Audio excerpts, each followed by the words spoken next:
So I'm working from home today, and I got two mostly empty bird feeders. Pretty sure I know why they're empty. Hey, how about the next time you guys buy some of your food yourself? Boom! Yeah, they're not moving. Hey, squirrel! Squirrel, get out of there. Dirty bastards. Go on. Psst. Go play with your nuts. Budget cuts at work. It's my coffee. So 3 weeks ago, I started on these, which are 3.5 inches, and got the 3 pieces ready for the drawer to our dining room. And then my wife had told me that, no, it was the wide stuff that goes there. So now I sanded and I shellacked, and then I've got 2 stain coats. I had to wait 2 days for those to dry. Then I've got 1 coat of polyurethane on here. So I got to put another 2 coats of polyurethane. So that's tonight and tomorrow night, and then they'll be ready to put up. Having problems with these guys. So this one I sanded by hand for a long time, and I got the tear out, but I tried putting wood filler in here, though the color's not quite right. So I'm gonna stain it and see what it looks like. Here I get the same kind of problem. An example of what happens when you don't is, well, you can't feel it, but this is all rough. Maybe I can enhance. There we go. Yeah, so I'm gonna redo these. And this one's even worse. Probably because I sanded on it a little bit. But yeah, it's really rough. So yeah, and this weekend I'm gonna take this dirt table out and clean it up and see if I want to keep it or sell it on eBay. If it had its cover and it was in good working shape, it's worth about $700. Then I've got my favorite keyboard up here, or turntable. So she's rack mountable. So the tray comes out and then it plays. It's really cool. I've always wanted one of those. I got to downsize on that. I need to. The Icom, I noticed, has a high frequency drop off. I think the caps are bad. And the Denon, she did work, and well, she doesn't work. So got that out of the trash. The Sony a long time ago. It holds 50 CDs, well, 51. I love my receiver. She's a Proteon. But yeah, that's just the garage stereo.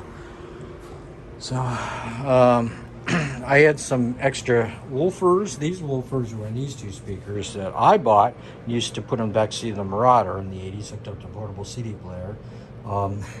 So in around 92, I gave them to my father-in-law, and because the original woofers rotted out, we put those in. Well, the EPIs that I had my daughter using in her room were destroyed by the fire. The press board expanded, so I took the tweeters out. They're right down on eBay with 0 bids. But the woofers I ended up putting in here. They're Radio Shack woofers, so they weren't like, here's a set of original EPI woofers that still work. So I realized they would fit in here. So now I can reclaim these.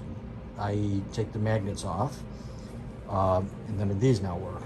So I'm trying to downsize a little bit here, but I think I'm going to keep on these, but I may put them in the basement. Jack, cookies.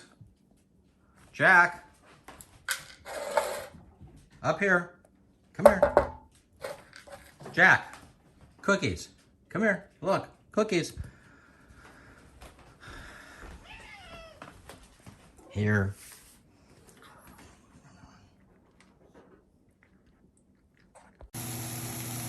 So this is my famous protein bowl. So I got some chicken in here, the beans, mushrooms, put 2 eggs in there, fried up the eggs. All full of goodness. Sometimes I put other vegetables in there. And over here, we got our base. That's our rice getting to go. She's Jasmine's rice. I don't know who Jasmine is, but we got rice. And yeah, this should be done soon, hopefully. What else I can put in here? That's that vicious animal circling Georgia. Spike! He's around here somewhere. There he is. Enhance. I mean, so I don't know what the differential is. 3 years ago, I bought a snowblower. This is the first time I'm going to be able to use it in real thick snow. So I'm kind of looking forward to it. The only problem is I'm here and it's there. My gloves are over inside there. There's Jack. So the cat decided to come out and follow the tracks. They end there. So as I suspected, underneath the deck is a huge cat house. I think they got cable, TV. I'm not sure what else is going on there. But it's hilarious when I call him. He'll come shooting out this way and he'll pirouette somehow. And it just goes over there. So yeah, I got about 2 feet. We're doing pretty good. Yeah. Yep, it snowed. First year. Can't get it any higher. Fogs right now. This is what we bought this bad boy for.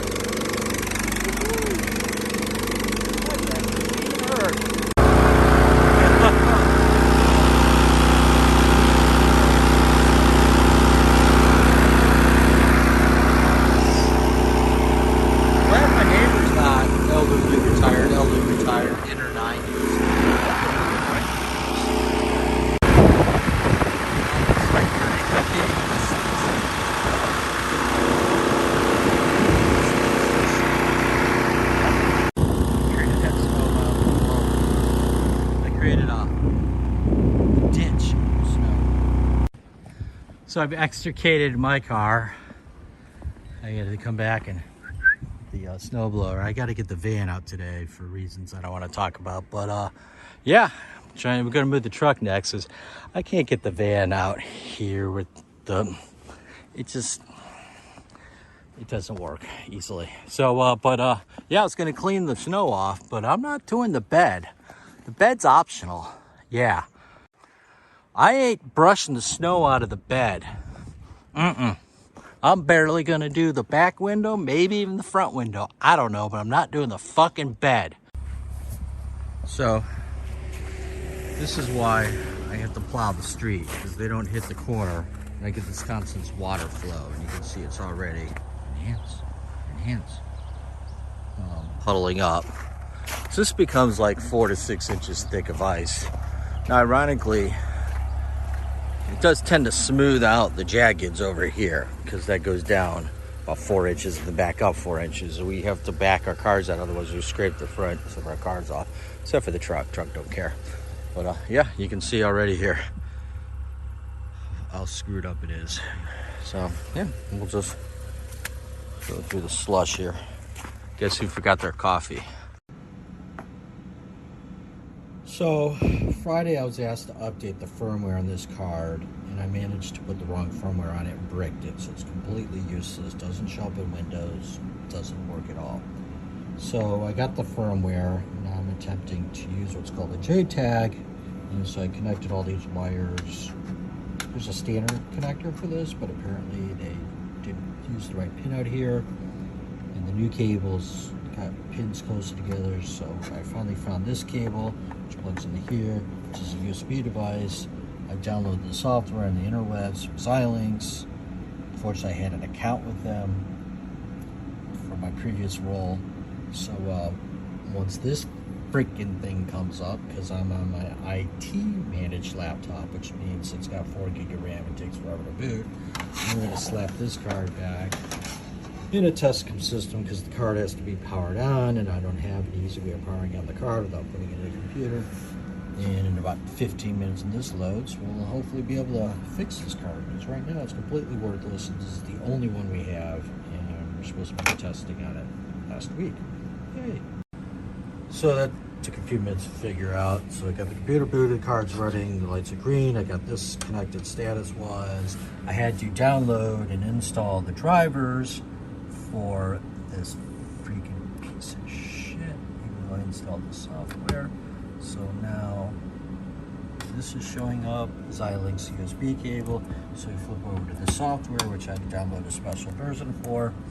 Looks like we need to, okay, everything's looking green. So now we gotta translate the instructions because the version of software they told me to use doesn't support Windows 10, and I'm not reinstalling Windows 7 on here, installing a virtual machine and all that crap. So we're gonna try to merge the instructions for the old version with the new software, but since it's all Xilinx, it should work. Xilinx chipset, Xilinx programmer, Xilinx software. Yeah.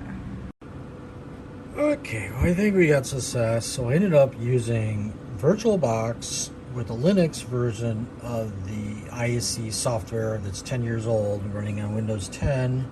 Then I got it to pull up, this is the part that wasn't having the new software, the flash operation. So now I'm flashing it with the right file. So I have instructions, but again, they're for a 10-year-old version of software that runs on Windows 7. So hopefully this is going. Of course, it's taking forever. Is that a good sign? I don't know. Laptop's going to get thrown out the window because it's only got 8 gig of RAM and all the crap IT loads on there. I couldn't even get the virtual server. I had to lower the amount of RAM to even get it to freaking start, which caused other error messages. But I'll let that go. Basically, so basically, I've got a Linux program running on VirtualBox going through Windows, coming through here, virtualizing the USB, going to this adapter, going to these wires, and a card that's powered up and not working. And hopefully, when I reboot, it will show up here under devices. So it's 8 a.m. and about to leave for work. What are you doing, Jack? What kind of mischief are you up to? He's just waiting to cause some grief. So Spike and I have a deal. If I give him a treat before I leave, he doesn't bark and cry. Spike, here's your treat.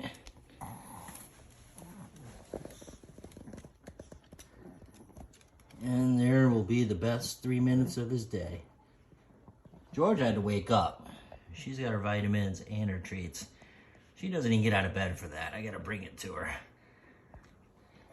I'll see you, Georgia. Georgia's 18, 19, 17. We're not quite sure, but she's getting up there. So this would be a good example of what happens when the snow melts. Now, of course, it's only in the 30s today, so it's gonna get a little bit colder tonight, but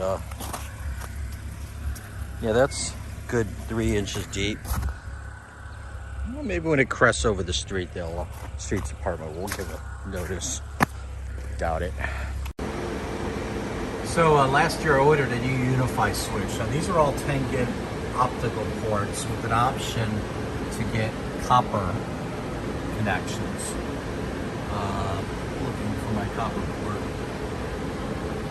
I have my copper port in there. I don't know. Where did it go? That's not copper. Anyhow, we used to have 2 of these, which are 12 port with 4 port, 10 gig, and they were interconnected. Now we just have everything in one. Anyhow, it has this really cool optical LED. So if I click here, I got settings, information like my IP address,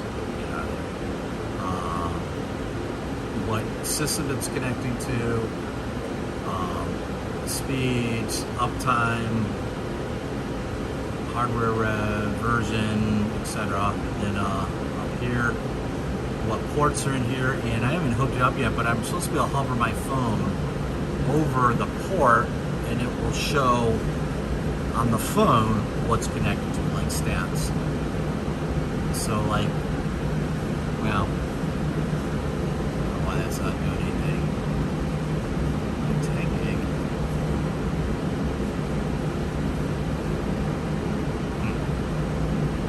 And I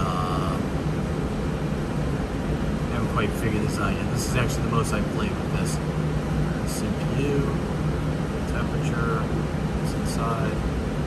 The throughput's not working.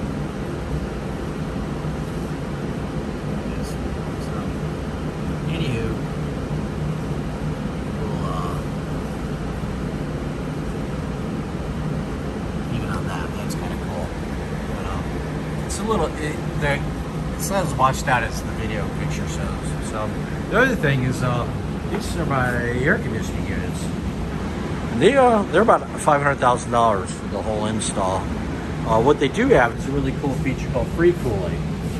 So instead of the pumps compressing, they open it up, the orifices, so they're not compressing, they're just moving Freon. And they call that free cooling because it's a lot easier just to move things instead of pumping Freon into a compressed state. So, but because it's 18 degrees outside, you got plenty of delta T. That's the difference between the temperature you want and the temperature it is. So it's applying the air at 39 degrees hotter. And that's the room that the sensors at the worst sensor. And then this is the air coming back into the system. It's just putting 10 degrees on there. But yeah, so we got one unit here. And this one's connected to this one, so that's a backup. Although both can work at the same time. But yeah, normally we don't get this kind of 39 degree swing on there. It's kind of cool. Yeah, this looks about right.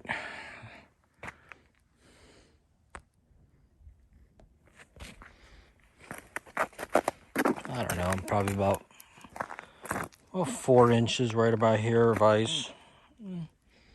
At least it's gonna get warm next week, maybe. No.